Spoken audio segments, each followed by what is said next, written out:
Now, women who try for a baby over the age of 35 say they're often made to feel embarrassed about their age. A survey from the charity Infertility Network UK suggested 60% of women aged 35 to 45 who want a baby feel judged for leaving it too late. Let's talk to journalist Kate Spicer and also Liz Fraser, author of the Yummy Mummy's Survival Guide. Morning, ladies. Good to see you both.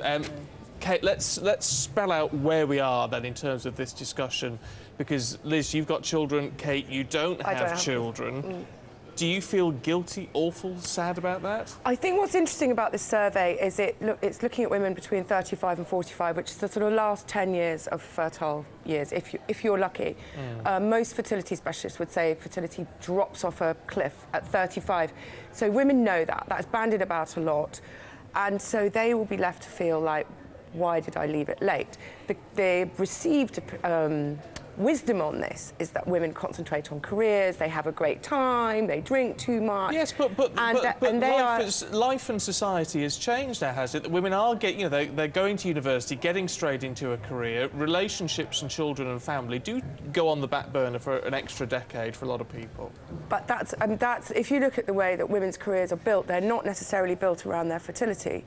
Most women wouldn't feel confident enough to have children if they were in a career until they're about 35, and that is when fertility drops off a cliff. And so women are made to feel ashamed, I think, because they have chosen career, they have chosen a lifestyle over not getting pregnant. And then there's also one thing that I felt was I just never met the right man. And so not only was I judged for not having children, but I was also judged for not being able to hold down a stable relationship. So I think around that age group there is a lot of shame and finger pointing going on, particularly by some types of media. Right. Liz, what's your thought on this? Is this societal pressure on women, or is it just hormonal? I mean, is it that sort of hormonal? Put it all down to hormones. Well, I know, but in the sense that there is that very strong hormonal pressure in women that men don't have in the same way. Some women don't feel that at all. Do you know what I think?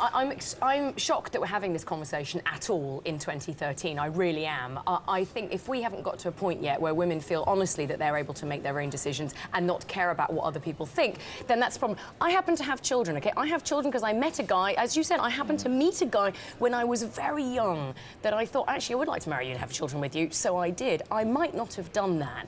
And if I hadn't done that, that would have been bad luck or just how it turned out. But that would have been my decision not to have children with anybody at that point. So I think it's extraordinary that I'm very saddened, actually, that women in this age bracket that we're talking about really do feel in any way nowadays still feel that people are critical in any way, that this is it even a choice often? Often it's not a choice. It's not just even individuals, it's the medical profession, because I'm someone who's got older children. I've got a 15-year-old daughter, I also have a 5-year-old son, who I had over the age of 35, and I was referred to by the doctors as a geriatric mum. Well, that comes up in the new Bridget Jones book, doesn't it? Yeah. But the thing is, we do have to remember, I mean, all the facts are out there. It's not like people don't know this. As you said right at the top, we know that women's fertility drops off. But I don't think young girls aren't taught this. I think the next generation, hopefully, in their schools, and their mums will say, take care of your fertility health. It's another thing you've got to schedule into your adult life. Yeah. You know, when you go, right, so I'm going to have a great career, then I'm going to meet a man, and then I'm going to have babies. It doesn't always work like that. You know, your fertility doesn't necessarily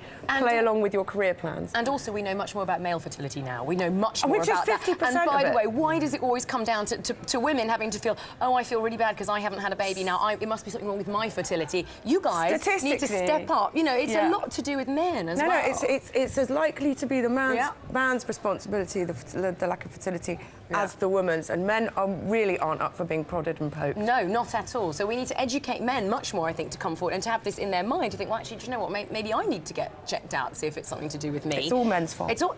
I think that's the top line, really. I'm not sure that's entirely fair. No, I'm joking. I wish we could keep this going longer, but we're out of time. I regret to say. It raises a lot of questions, though. Your thoughts this morning at Sky Stephen, at Sky Gillian, news@sky.com. Kate, Liz, good to see you both. Thank you.